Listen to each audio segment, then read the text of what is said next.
merci pour votre intervention. Moi, il y a vraiment un point que j'aimerais soulever quand vous parlez de l'écoféminisme et de la colonisation des pays où il y a eu l'esclavage, parce que je pense que c'est vrai que pour beaucoup de femmes africaines et de femmes noires, la façon dont l'écologie est traitée en Occident, c'est pas du tout la même chose, parce que la société africaine n'était pas du tout la même avant l'esclavage, avant la colonisation. Il y avait beaucoup de sociétés qui étaient autour de la femme, où on partageait le pouvoir, où les femmes étaient très très très respectées, et elles avaient la parole. Vous avez les dynasties à Caen par exemple, où c'est le fils de la sœur du roi qui prend le pouvoir, parce qu'on sait que c'est impopulaire, on sait que c'est vraiment l'enfant de la tribu. Donc en fait, toute cette organisation, elle a été cassée par l'esclavage et par la colonisation.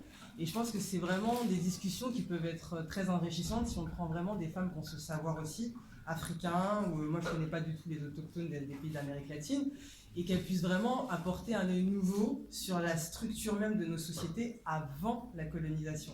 Parce que c'est complètement quelque chose qui, ici, peut être vu comme quelque chose d'hors sol, où on peut avoir l'impression qu'aujourd'hui, c'est vrai qu'il y a une oppression. C'est vrai que ça s'est totalement dégradé, les rapports entre les femmes noires et leurs maris. À la Guadeloupe, c'est pareil. Dans les îles, c'est pareil, parce qu'il y a eu beaucoup de difficultés pendant l'esclavage. Et moi, je voulais savoir, en fait, si le mouvement écoféministe occidental et en France se pose vraiment ces questions-là, c'est-à-dire de réintégrer aussi les femmes. Parce que vous en avez un peu parlé, vous avez dit que tout à l'heure, vous avez parlé de la colonisation et de ce problème-là, et quelle est la place que ça va prendre. Parce que finalement, l'oppression, elle est aussi due à des faits historiques, comme l'esclavage, qui ont remis tout détruit. Donc l'écoféminisme peut-être peut essayer de réparer, je ne sais pas, mais peut avoir une contribution. C'est un peu la question. Oui, bien sûr.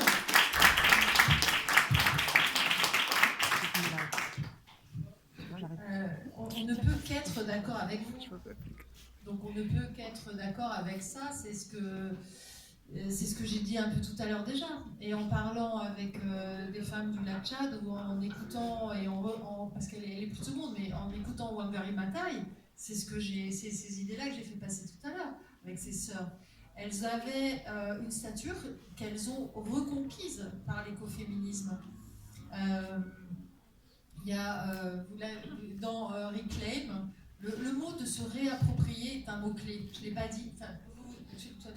Réapproprier le pouvoir. Donc, ce n'est pas forcément réinventer, sauf qu'aujourd'hui, on doit réinventer beaucoup de choses aussi. Mais déjà, se réapproprier le rapport au corps, au pouvoir, à la culture et sa dignité de femme et ses droits de femme, et plus que l'égalité de femme, ça, c'est se réapproprier. Ça veut dire qu'il y a bien eu quelque chose avant, si on se réapproprie.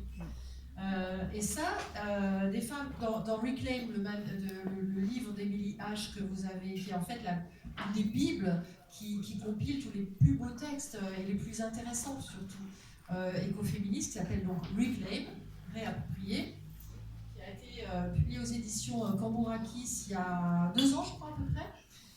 Elle cite des textes de femmes justement qui parlent de cette oppression coloniale et de la façon dont on peut la surmonter, et l'écoféminisme permet de le surmonter. Donc je pense que vous y trouverez plein de réponses aussi à vos questions.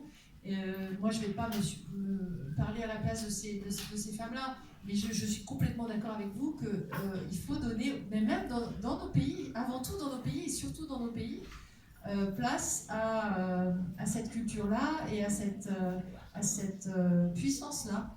On en a besoin. Et je ne suis pas sûre en fait que donc, chez nous, les femmes ont été peut-être davantage opprimées que dans certaines lignées de pays africains. Mais quand on remonte un peu plus loin, on a aussi des femmes celtes qui avaient le droit de divorcer, qui avaient le droit de choisir, qui avaient un droit de liberté, qui avaient le droit de priver. On a aussi, nous, en Europe, une culture où les femmes étaient puissantes quand même. Il n'y a pas uniquement en Afrique et dans les autres pays que les femmes étaient puissantes. Il y a eu des lignées de femmes puissantes chez les Celtes qui étaient vraiment importantes aussi. C'est pas toujours aller chercher ailleurs non plus. Alors c'est vrai que dans les pays d'Amérique latine, il y a aussi toutes les gardiennes de l'eau, toutes les chamanes, mais en Sibérie aussi. Il y a plein de lieux en fait où les femmes étaient puissantes avec cette spiritualité-là, pour le coup dans ces pays-là, à intégrer aussi. qui sont encore là en fait. Je pense que ce savoir il est souterrain, mais il est encore là. Il affleure. C'est ce que je dis dans mon livre, c'est que aujourd'hui on a besoin de ce savoir-là, y compris spirituel, là pour le coup, vraiment d'avoir un autre rapport à la nature qui n'est plus contre et au milieu, mais qui est au-dessus et avec la nature. Ça, c'est un rapport spirituel que beaucoup de femmes ont en Afrique, beaucoup de femmes ont en Asie, en Amérique latine, et que nous, en Europe, il y a aussi des transitions de ça, et pas seulement en Europe du Nord, en Bretagne, moi je suis bretonne, et en Bretagne, il y a encore beaucoup de ça. Ces femmes ont ça encore. Sauf que c'était un peu éteint, un peu enfoui. Donc il faut le faire ressurgir. Voilà ce que je pense.